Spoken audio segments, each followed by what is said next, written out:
What you see on this channel, don't try at home. Seriously, don't try it, especially this winter. Don't try it at home. Let's get it.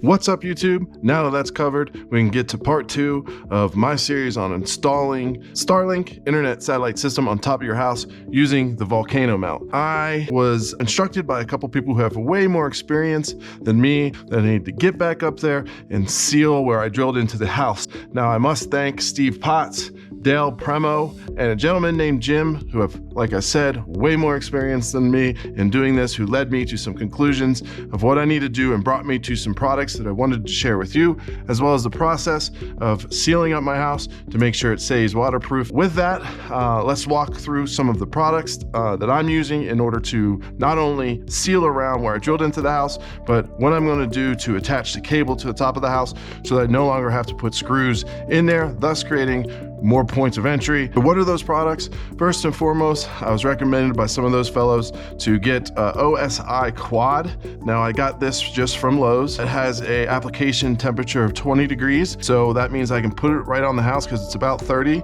I don't know how long it will take to cure, but they really did strongly recommend this product. Again, you'll see what I do on top of the house with it. I also fell for an info commercial. I've always wanted to use Flex Seal and have an application for Flex Seal, and I think this is one of those things that I can try it out. So I'm going to spray some of the bolts and just play with this a little bit more. I do think this OSI is going to be the majority of it, especially around the satellite. Let's get into how I'm going to clip down the cord to the house. Now, this is what ships with the Volcano Starlink mount, and you can see here it's just designed to screw into the house there. My hope is that I can actually remove the cord if they ever remove the geofencing on the satellite system itself. And if they do, I'm moving to a system like this. Now, again, what I think I'm going to do is take the OSI compound, put a little dollop on it, put this down, let it cure for a day, then come back and use these zip ties. Now, these zip ties will go through here, and then I'll be able to crank down that cable and come through and cut it if I ever decide, or they ever decide, that I can use it in my RV or on some of my adventures in the backcountry. So with that, let's get up to that roof. Let's do it. All right, we're back up on top of the roof. We're going to be sealing around here, right around the edges, and then we'll probably put a dollop here on each of the bolts.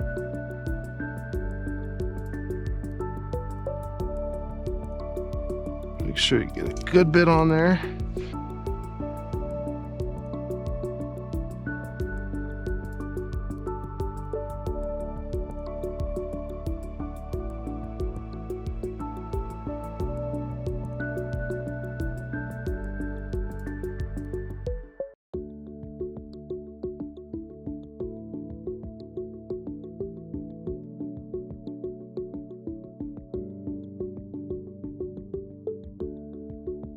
All right, everything looks good. Last thing I'm gonna do is take some of this Flex Seal, try to strategically spray around here, just mainly to try it out. I've never used this product.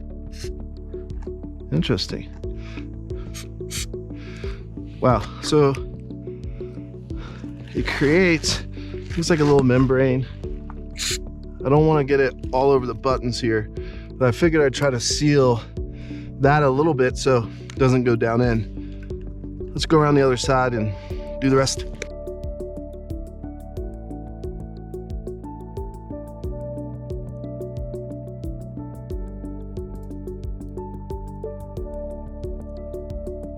But yeah, looks like that'll work.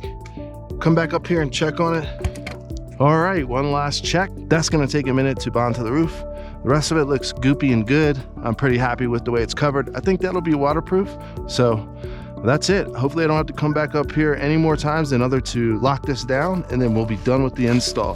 So next time you'll see me tracing this line back and locking it down so as to keep it secure so the wind doesn't blow.